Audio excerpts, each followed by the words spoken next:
We're just 2 months and 10 days to the general election, and the Independent Electoral and Boundaries Commission, IEBC, is racing up to catch up with its schedule to ensure it seamlessly conducts the election that is now dividing presidential aspirants after some were locked out. The IEBC is expected to clear presidential aspirants between May 29th and June 6th, after which the Commission will officially gazette the presidential candidates by June 9th. The current presidential nomination is, however, proving to be a hard one, with bad candidates claiming the Commission is biased. This even as pressure mounts on Kalonzo to make wise political moves as the IEBC deadline approaches. We have these and more stories on our broadcast tonight. Good evening and welcome to News Watch. I'm Tony Omondi, and our sign language interpreter is Boniface Muridi. Let's begin.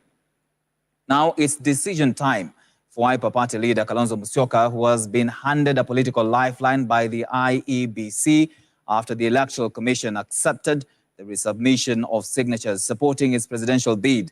Kalonzo's candidature has been termed by many in the political circles as one that bears the hallmark of confusion and uncertainty, with some of his allies insisting that he should rejoin Azimio One Kenya alliance, while others demand that nothing should stop Kalonzo from vying for presidency. As Kennedy Kimani tells us, IEBC has begun clearing presidential aspirants for the general election set to happen on the 9th of August, a process that is scheduled to run until the 6th of June. Kalonzo is set to appear before IEBC for clearance on Saturday, the same day as Deputy President William Ruto, while Azimio la Umoja One Kenya coalition presidential candidate Raila Odinga will appear before the Electoral Commission on Sunday. Wiper Party leader Kalonzo Musyoka's latest political moves has left many of his supporters in a dilemma of their party leader's political trajectory. On the 16th of May, Kalonzo Musyoka announced his decision to run for the top seat alongside Andrew Sunkuli as his running mate, citing betrayal by Raila Odinga, who named NAK Kenya party leader Martha Karua as his running mate. While some have welcomed the move by Kalonzo to vie for the presidency, a number of them insist that Kalonzo should rejoin Azimio and accept the nomination by Odinga as the chief cabinet secretary in Odinga's government if he wins the election. There may have been a misreporting or misinformation or a malicious person within IEBC to report that we have not presented the proper format. From the time it was communicated to the party, the proper format was complied with by our National Election Board and presented to IEBC, even in online.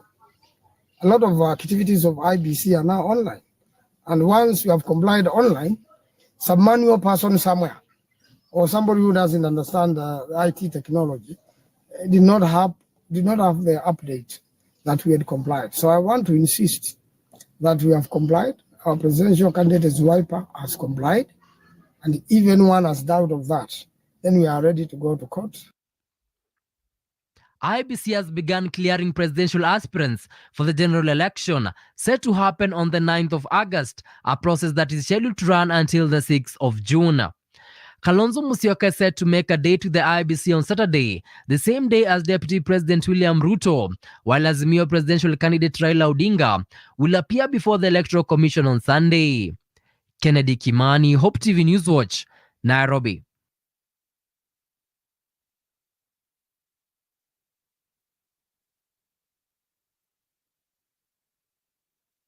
Electoral and Boundaries Commission, IEBC, which has barred them from running for the presidency in the upcoming election.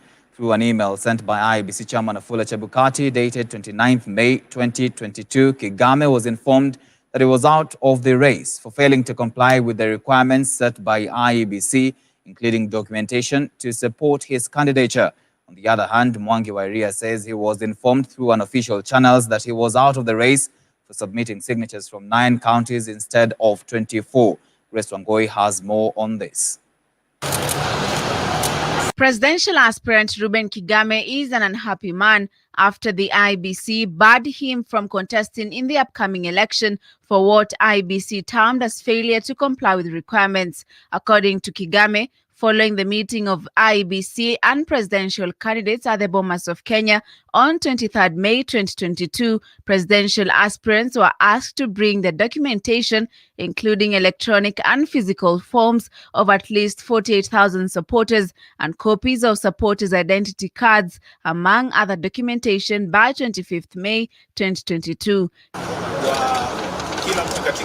Kigame indicates that he submitted the required documentation but was informed it was still not in order. He was asked to resubmit by 29th May 2022. Why is it that they will not take my issue seriously? Why is it they will not receive my signatures? Why is it they will not have audience with me? Why is it they would bar me from Bomas? Why is it they would keep a presidential aspirant at Bomas for 9 hours, right into the night? And why is it that the chair of the commission would instead choose to write me an email in the middle of the night at 10, telling me that I had not complied before he heard me, before he explained how? Additionally, Kigame has accused the IEBC of preferential treatment of presidential candidates, noting that him plus other presidential candidates have been subjected to mistreatment and discrimination. The time has come for persons with disability to be given a chance to vie not just for MCA's positions and MP position and senatorial position. The time has come for candidates like me to sit and direct this country from mismanagement, from destruction, and from the abyss that we are headed for. Meanwhile, Usawa kwa Wote Party presidential aspirant Mwangi wa Iria on Monday blocked the entrance to the Bomas of Kenya for the same reason of being barred from running for presidency by the IEBC. But me, they are deliberately cutting me off. So I brought myself here. I insisted to see Chebukati. He refused to see me completely. I was his idea. I was put in a room. I stayed here from about 10 o'clock up to 10 o'clock at night. Then the guy disappeared, meaning that the plot is bigger than we think. Wairia, who accused the commission of using unofficial channels to communicate with him, claimed that an IEBC official had told him that his name was removed from the list as he only submitted signatures from 9 counties, a matter which he refuted, saying he submitted names from all 24 counties. If they thought that they had not completed this as they signed, well, then we would have had a joint custody of these documents, because you can't pick my documents. You go and keep them for 1 week. Unaenda choo nayo, unafanya nini nayo, alafu unakuja kuniambia stories which you are even not willing to write, because you are the custodian of my documents. Grace Angoi for TV News Watch. Wale waliuzia waambie waruzie. Meanwhile, Uasin Gishu Governor Jackson Mandago has promised to push for more resources to counties should he be elected senator in the August 9th poll. Speaking after he was cleared by the IEBC to vie for Uasin Gishu's Senate seat, Mandago said the national government was still holding on to monies meant for health and agriculture sectors, which are devolved functions. He defended his decision to vie for the seat, saying having served as a pioneer governor, he is the best to push for the interests of devolution at the Senate. Other leaders that were cleared to vie for various seats in Uasin Gishu County include Kapseret MP Oscar Sudi, his Keses counterpart Dr. Swarup Mishra, and County Assembly Speaker David Kiplagat, who is the UDA candidate for Soi parliamentary seat.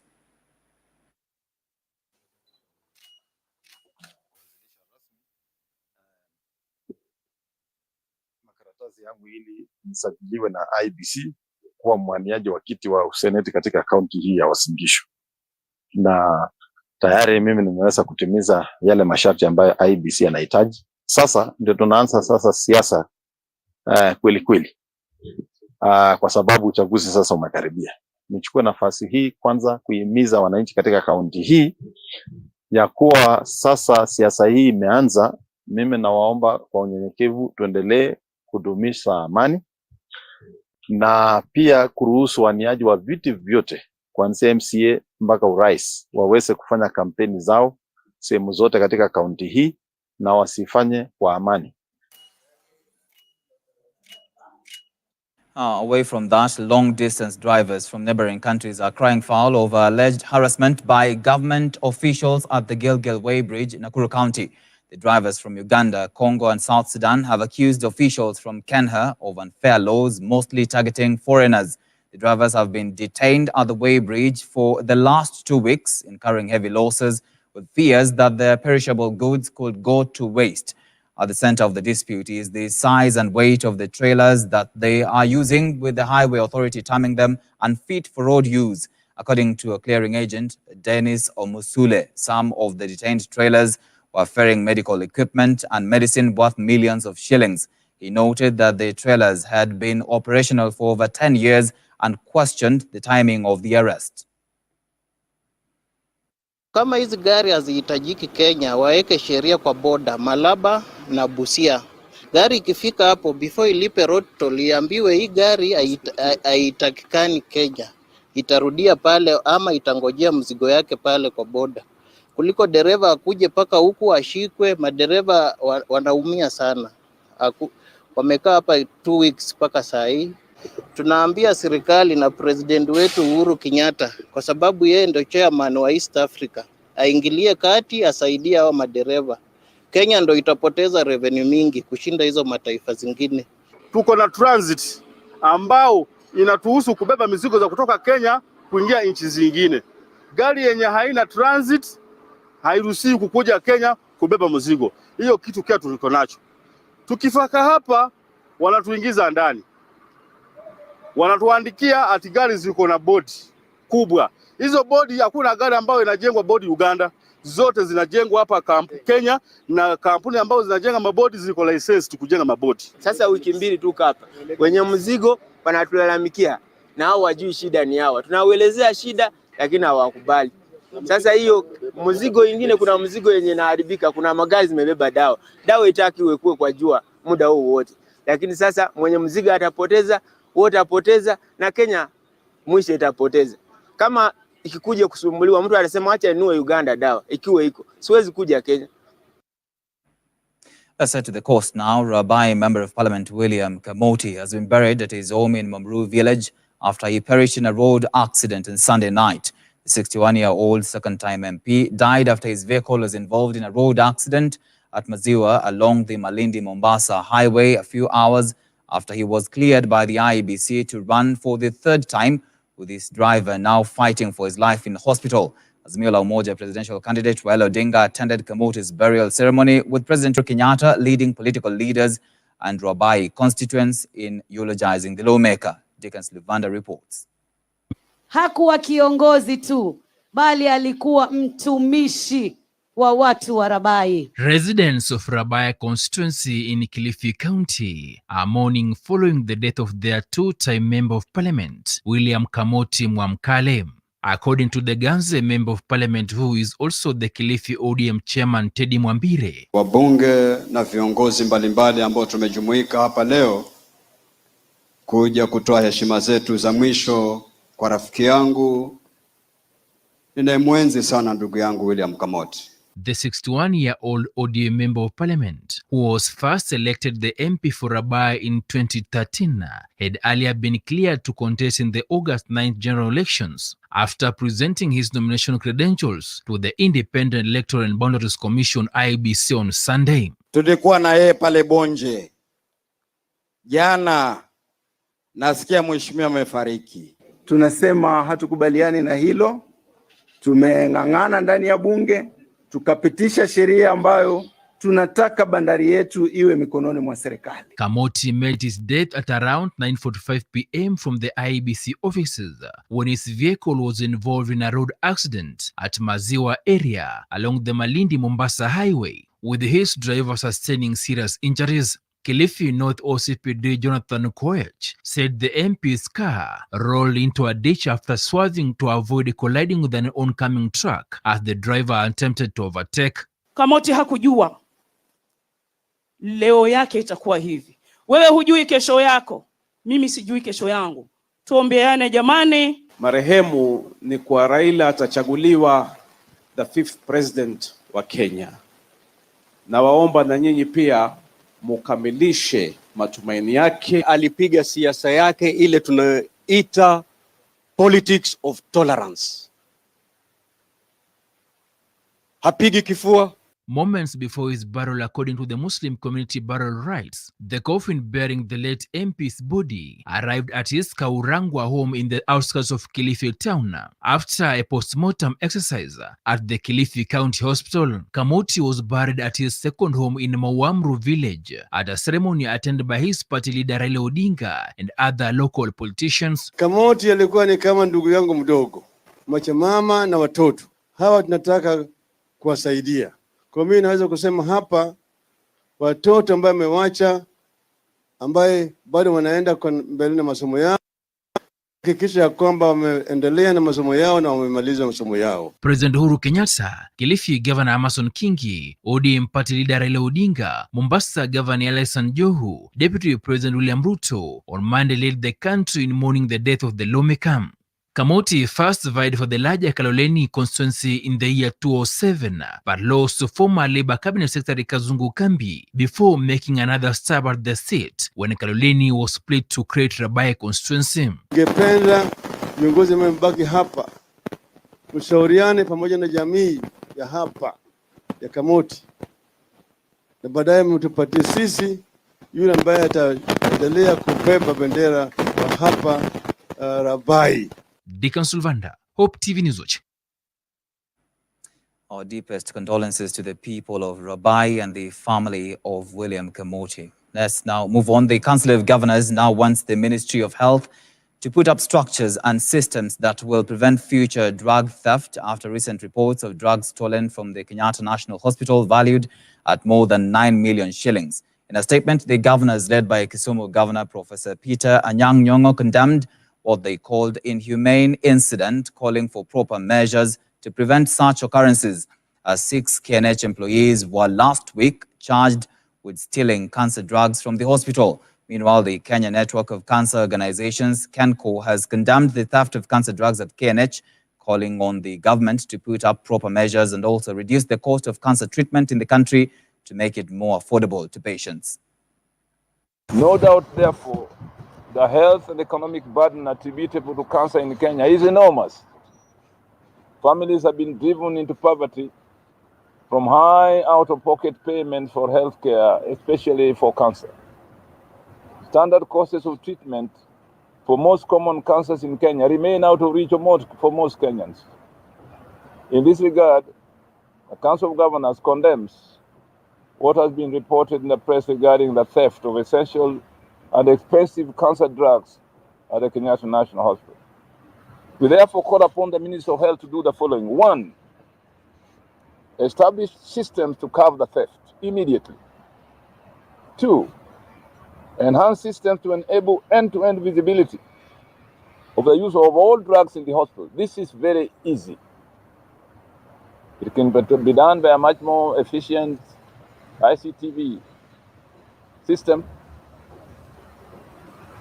It can be done more efficiently by making sure that the transmission is governed electronically, so that when drugs leave the pharmacies to the wards, it is something that can be followed without any human error. The systems at KNH do require some sort of audit, because that is where a majority of the patients have been going. And when we have drug stockouts, when we have constant breakdown of radiotherapy machines, it is very, very unfortunate, because the minute a cancer patient misses their chemotherapy or radiotherapy session, then it becomes that much harder to treat the disease. At the same time, the Council of Governors says the National Treasury is yet to disburse 23% of revenue to counties for the financial year 2021-2022, with total arrears owed to counties standing at 83.5 billion shillings. The Council's Health Committee Chairperson, Governor Peter Anyang' Nyong'o, said it's unfortunate that the funds are yet to be disbursed with only a month to end the current financial year. According to the COG, only 17 counties have received their allocation for the month of April. Dole Muregi reports. With only 4 weeks remaining to the end of the financial year 2021-2022, the National Treasury has only disbursed 77% of equitable share to the counties. Cumulatively, 83.5 billion is owed to counties. So far, only 17 counties have received their allocation for the month of April, and all 47 counties are yet to receive their May allocation. Addressing the media in Nairobi, the Council Health Committee Chairman Governor Peter Anyang' Nyong'o urged the National Treasury to expedite the disbursement of funds, saying the delay is negatively affecting services in the counties. These perennial delays, ladies and gentlemen, have negatively affected service delivery in the counties and has further led to continuous accumulation of pending bills. When you hear the cry about pending bills, it's not because the counties are mean, but because they don't have the wherewithal to pay the bills. This is already threatening the desired smooth transition after the August 22 general elections. Nyong'o also revealed that no county has received a portion of the 39.9 billion that was allocated to county government as additional allocations the current financial year. This is as unlawful and as unacceptable as common reason may put it. We implore the National Treasury to transfer 39.9 billion Kenyan shillings owed to counties without undue delay and undeducted as articulated in the County Government's Additional Allocations Act 2022 to ensure that counties implement their budgets and plans accordingly. Dolly Miriki, Hope TV, Nairobi. Right, with that report by Dolly Miriki, let's take a short break on News Watch. We still have more for you. Do stay with Hope TV.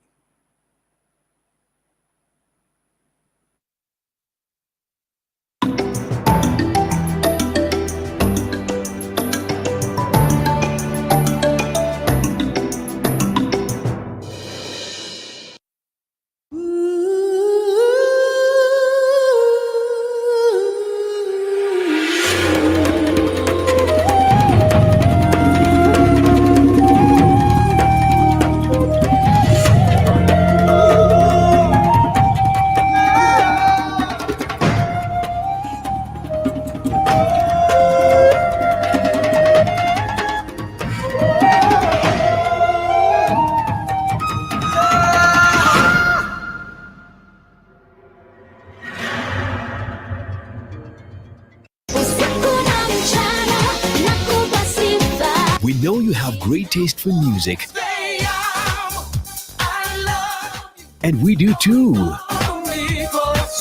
I know who God says I am, what He says I am, where He says I'm at. Enjoy all-time Christian hits every Tuesday from 12 p.m. This is amazing grace. This is unfailing love. On Hope Junction.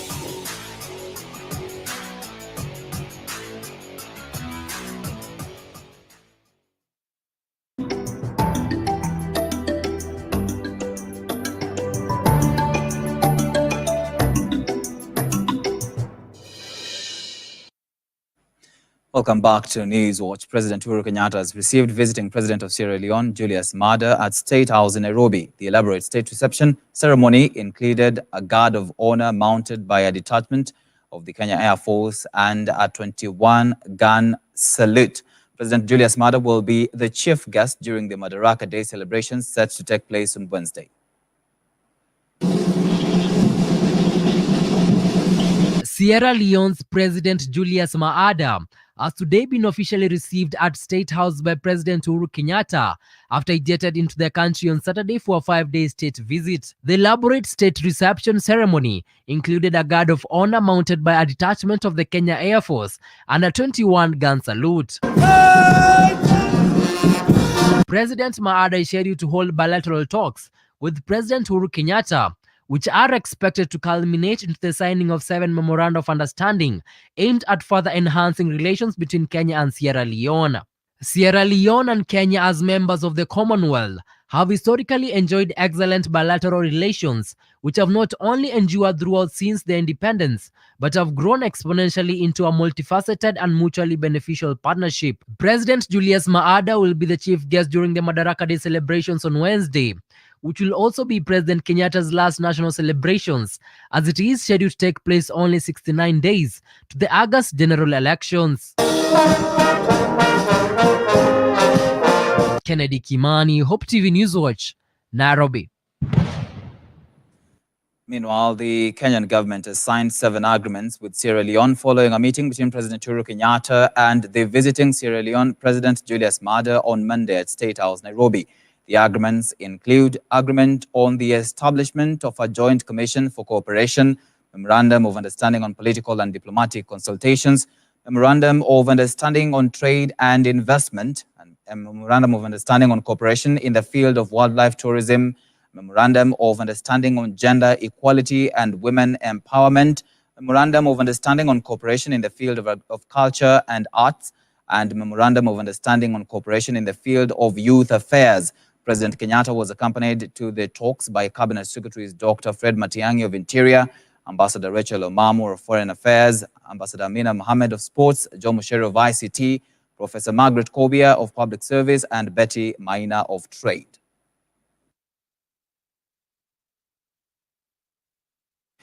And residents living in Dandora Phase 1 have called on the government to provide them with clean water for drinking and domestic use. The residents have complained that for years they have been forced to drink salty borehole water, which has been affecting their health and that of their children. A water crisis that has been experienced for long saw the Nairobi Metropolitan Service NMS drill a borehole, but the residents say that a report given to them indicated that the water is not healthy for consumption. Wakati ilichimbwa kuna watu walikuja wa Nairobi Water, wakakuja wakachukua hii maji, wakachukua sample na wakatuletea ripoti. Wakatuambia hii maji iko na iron 0.3% na wakasema hii maji it is not good for human consumption. Lakini the same case huku kwetu hizi plot hazinanga maji. Kuna plot hapa ziko na miaka 2 hazina maji. Na watu wanateseka sana. Hii maji hata saa 6 usiku ukikuja hapa utakuta bado watu wanachota maji. Tunateseka sana. Na watu wa Nairobi Water, ni landlord wanachukua hizi pesa, wanaweza kuja wa negotiate kama kuna deni ya maji, wa negotiate na wa landlord, waseme kama kuko na deni, wajue venye warudisha maji kwa maploti za watu, wajue venye watakuwa wakisema venye watalipo hiyo pesa yao pole pole. Juu wanasemanga huku kuna deni kubwa sana ya maji. So kuna water crisis Dandora. Watoto mnaona hapa itakuwa long term effect kwa sababu tunakunywa maji na iron. Na walisema it is not good for human consumption. Kuna wenye wenye wamejinyakulia maji wakaweka kwa plot zao, wengine hata wanatumia wanadioka, wengine wanatuuzia maji. Unapata unaingia kwa plot badala unapata yako na maji safi, lakini ile maji safi tunaitumia anatuuzia ndio tuipate. Sisi kama raia tumebonda sana na tumekataa na tumebonda, uongozi tunaichange kila kitu hii area tunaichange. Hatutaishi hii area hivi venye wanataka hao, wanajinufaia juu maji ni yao, hao wenyewe ndio wanachukua pesa zetu. To some politics now, the Kenya Kwanza Alliance Monday took its campaigns to Kajiado and Taita Taveta counties, led by Deputy President William Ruto, who is the presidential flag bearer. Speaking in Kajiado, where he took his bottom-up economic model agenda, Ruto said Kenyans should vote for his team because they understand the problems facing the country. Tassin Janga reports. Deputy President William Ruto has led the Kenya Kwanza campaigns in Taita Taveta after attending the Kajiado Economic Forum. While drumming up support for the alliance, Ruto said the economic fora in the counties were meant to listen to the people's views in their respective trades and areas of operation. Na ndio mkisikia tukisema bottom up, ni bottom up ya uchumi na vile vile bottom up ya mipango. tuanze na huku chini na kila mwananchi apate nafasi ya kusikizwa. Mmesema mambo mingi sana, na hayo maneno ni ya maana. Itaenda kukaliwa chini na hao wataalamu watengeneze mkataba ambaye tutarudi hapa Kajiado, wa raia kwa kiwanja kama imejaa isomwe moja kwa moja, msikie kama hayo ndio ile maneno mlisema. Leaving his running mate Rigathi Gachagua in charge of the forum in Kajiado, Ruto then headed to Taita Taveta, where he asked the residents to elect him since Kenya Kwanza has prioritized the people's agenda. Zaidi ya milioni 5 vijana wamesoma, wako na certificate, wako na diploma, wengine degree. Shida yao si ujinga, shida yao ni ajira na biashara. Mimi nasimama hapa kuambia ya kwamba mwaka huu tunatengeneza serikali inaelewa lugha ya mwananchi wa kawaida. On his part, ANC party leader Musalia Mudavadi and Ford Kenya party leader Moses Wetangula urged the residents to vote for them in numbers and bring change in Kenya's economy. Tumetoka magharibi na Weta ni Kenya Kwanza. Upande wa pwani, hata mnajua Kingi Shupavu kijana wenu wa pwani na Mvuria wako Kenya Kwanza. Tunaenda kupiga kura ya kuteremsha bei ya mafuta. Tunaenda kupiga kura ya kuteremsha bei ya mbolea. Na tunaenda kupiga kura ya kujua mwananchi wa hapa chini atainuliwa namna gani. Also present was Machakos Governor Alfred Mutua and Taita Taveta gubernatorial aspirant John Murutu, who also drummed up support for the alliance. Mimi na watu wangu wa Machakos, Makueni, Kitui, sisi wote tunasema tumeingia Kenya Kwanza na tunampigia William Ruto. Wachimba madini wale ambao mko hapa, nataka muende mkijua kwamba tawashika mikono. Kule nyuma tulinunua compressor, tuna mipango ya kununua excavator iweze kusaidia katika uchimbaji madini. Meanwhile, leaders have continued to react on Kipruto Arap Kirwa's Sunday's defection to the Azimio la Umoja One Kenya coalition. Kirwa, who attended Odinga's rally in Bungoma County, announced that he had resigned as UDA's vice chairperson, citing democratic discrepancies in the UDA camp. Nimekuwa nikifikiria ni vipi nitaendelea kukaa upande ambao naona demokrasia inaenda kusulubiwa msalabani. Kwa hiyo kuanzia leo mimi Kipruto Arap Kirwa nimejiuzulu kama mwenyekiti msaidizi wa chama cha UDA. Reporting for Hope TV News Watch, I'm Tess Njenga. Let's now look at what is happening in the counties. The Mombasa County government has partnered with Bloomberg Philanthropies to implement road safety initiatives aimed at reducing road carnage by over 50% by the year 2025. According to the organization, about 1.3 million people die on the world's roads every year. In Kenya, almost 4,000 people perish every year through road accidents. This initiative by Bloomberg Philanthropies is being implemented in 28 cities around the world, with a special focus on reducing speed by partnering cities with global road safety experts. According to a report by the NTSA released in January this year, a total of 4,571 people lost their lives in road accidents last year, compared to 3,963 in 2020. Well, each year, over 1.3 million people are killed on the world's roads, and we know why they're killed and what works to prevent it. We know that about 50% of all deaths occur amongst vulnerable road users. So through this initiative, we'll be working with the 28 cities around the world to reduce speeds on their roads so that we can ensure that there aren't those crashes which incur fatalities and injuries. Because the team that we have in the Department of Transport in Mombasa, we have a wonderful team from the directors of transport, the chief officer, the entire department I think are very focused and dedicated and passionate of what they want to achieve. And over the years and the processes, we have conducted ourselves in a way that has impressed our international partners, and I think they see the zeal that we have. Uasin Gishu Governor Jackson Mandago has asked Kenyans to embrace the new competency-based curriculum, CBC, that the government is implementing. Speaking when he attended the 100-year celebration of the Women's Guild at PCEA, Ayub Kinyua Parish in Eldoret, Mandago said CBC is the best system that only needs more allocation from the government to facilitate a smooth transition from the 844. According to Mandago, the country will be able to grow fast in all aspects once the CBC students are absorbed into its workforce in the near future. Mambo ya elimu katika Kenya hii tutilie maanani. Na tusikatae mfumo wa elimu wa CBC tafadhali. Ile tunahitaji, na Mungu sasa akitujalia tuunde serikali, tunataka serikali iweke pesa ya kutosha kwa mambo ya elimu ya CBC. Niwaambie kwa nini CBC ni mzuri. CBC ni mzuri kwa sababu inafunza watoto kufanya kazi kwa mikono. Ile tunahitaji, hiyo gharama tu ya CBC isiwekelewe mzazi. Serikali iweze kubeba hiyo gharama ya CBC. Si namna hiyo.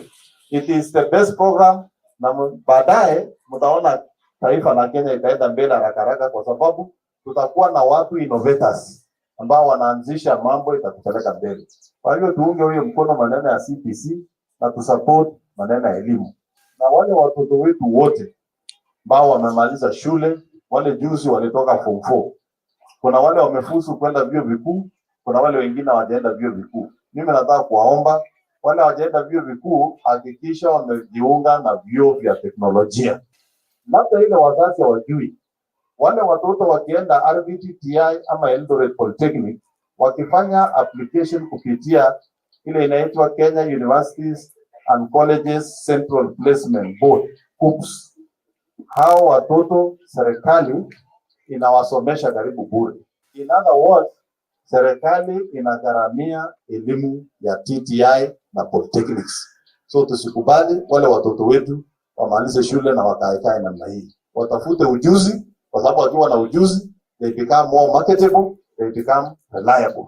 Na tutakuwa tunajenga vijana wetu, na kama taifa la Kenya tutakuwa tunaweka msingi.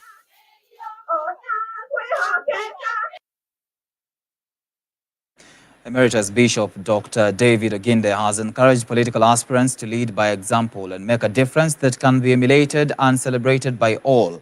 Speaking to political aspirants in Mombasa during a prayer breakfast over the weekend, Oginde, who said that leaders must endure suffering, called on the politicians to be driven by passion and desire to change the country for the better as they vie for political seats. Meanwhile, political aspirants in Mombasa have committed to preaching peace ahead of the forthcoming election.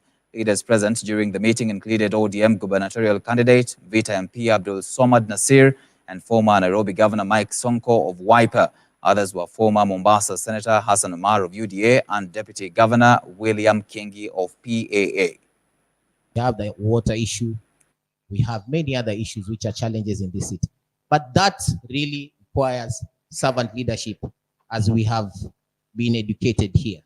Servant leadership is not about moving in the corridors of power as we have been told for endorsements. We should not do that, because that doesn't make a leader. Tyrants are born of that kind of endorsement. Watu wa Mombasa, tafadhalini, if sisi kama leaders we have come together today to preach peace, kwa nini nyinyi mwanze kupigana kutukanana wenyewe kwa wenyewe? The memories are very fresh. What happened to this country in 2007? Yeah, people lost lives. So many people were displaced. Our leaders were taken to Hague. So let us not have a repeat of what happened in 2007. Where are the men and women in our nation, in our counties, in our wards, who will go out there with the idea that I want to bring about change, do government differently, do politics differently, all the young people, all the older people who have not passed through this crucible of suffering, all they know is, I want to get as much as I can while I can. And no wonder every election time we change leaders. Now, hundreds of women drawn from the Women Guild movement have held a peaceful demonstration in Narok town where they urged Narok residents to embrace peace as the country moves to the general election. The women from the Presbyterian Church of East Africa, PCEA, marched from street to street, reminding traders and town dwellers of their responsibility in promoting peace regardless of their political inclination.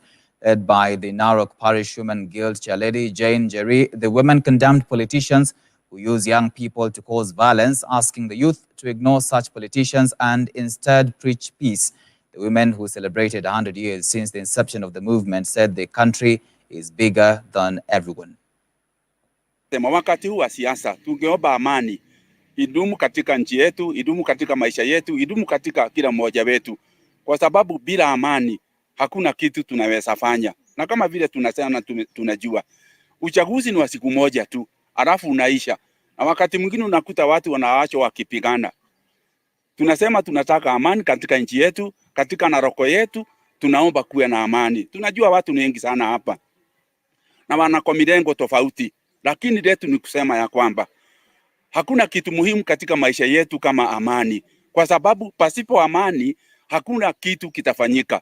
Hatutaki kitu ingine, tunataka tu amani, na ili hata watoto wetu wakikua wakuwe wakijua kuna amani.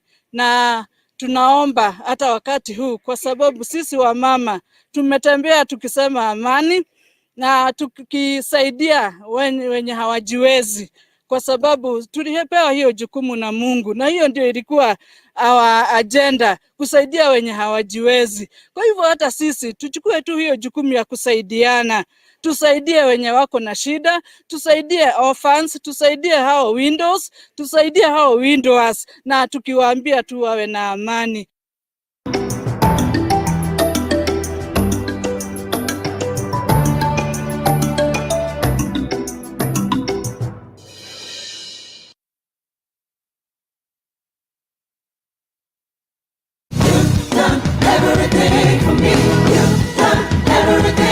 Join us every Sunday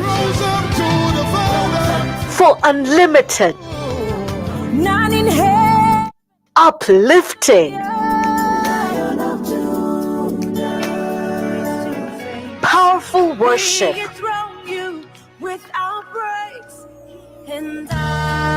only on Extended Worship.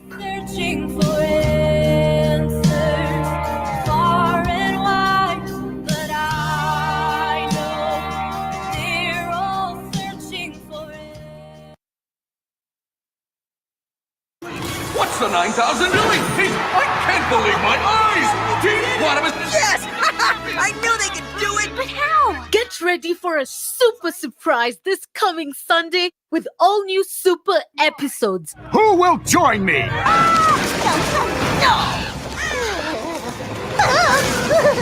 They're delivering bread and meat to Elijah.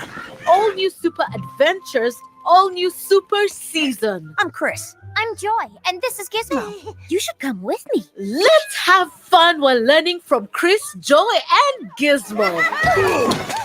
What are you doing? All new Superbook Season 4 exclusive to Hope TV, where you look and live.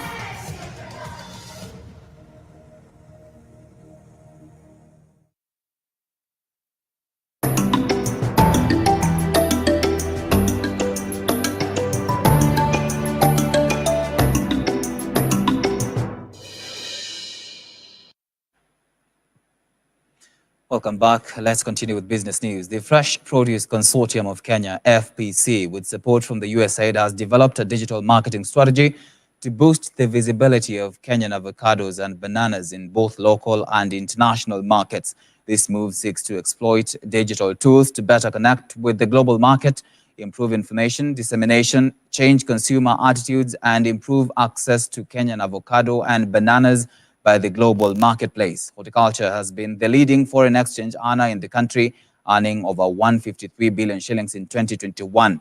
Fruits accounted for over 17 billion shillings, with avocado earning 14.4 billion shillings and banana exports earning over 3.6 million shillings.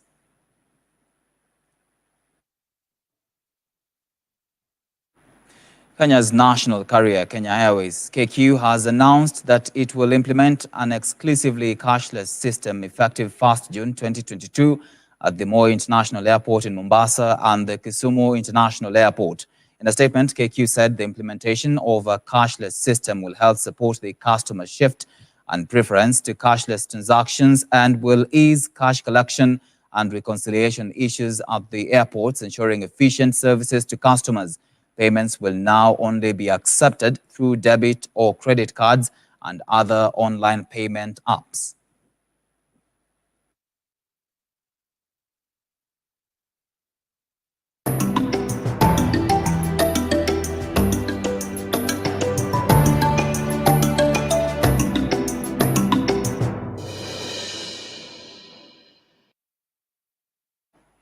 And to some sports news now, KCB women's volleyball team has booked a semi-final date with Kenya Pipeline after seeing off Kenya Prisons in the quarterfinals of the ongoing Africa Women's Volleyball Club competition in Tunisia. KCB won all the sets against Prisons, dethroning them 25-17 in the first set, 25-14 in the second set, and 25-14 in the last set. Head coach Japheth Munala admits his charges have eyes set on the finals, but concurs another tough battle awaits in the semis against a top side. The Bankers are currently leading the pack in the Kenyan Volleyball League, with Prisons sitting as second after round 5. And Liverpool suffered Champions League heartbreak on a chaotic night in Paris as Vinicius Junior's second-half goal clinched the trophy for Real Madrid for the 14th time in their history.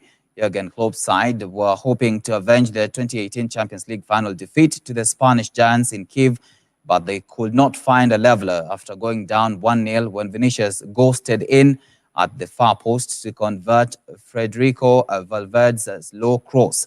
Liverpool were bidding to win the competition for the 7th time, but the defeat ensures they miss out on a treble, having won the Carabao Cup and FA Cup earlier this season, while Madrid celebrates yet another European triumph.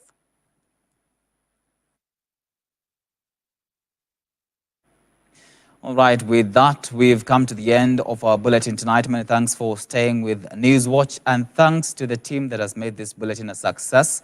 I'll see you again tomorrow, same time. I'm Tony Omondi, and our sign language interpreter has been Boniface Murithi. Have a good night, and God bless.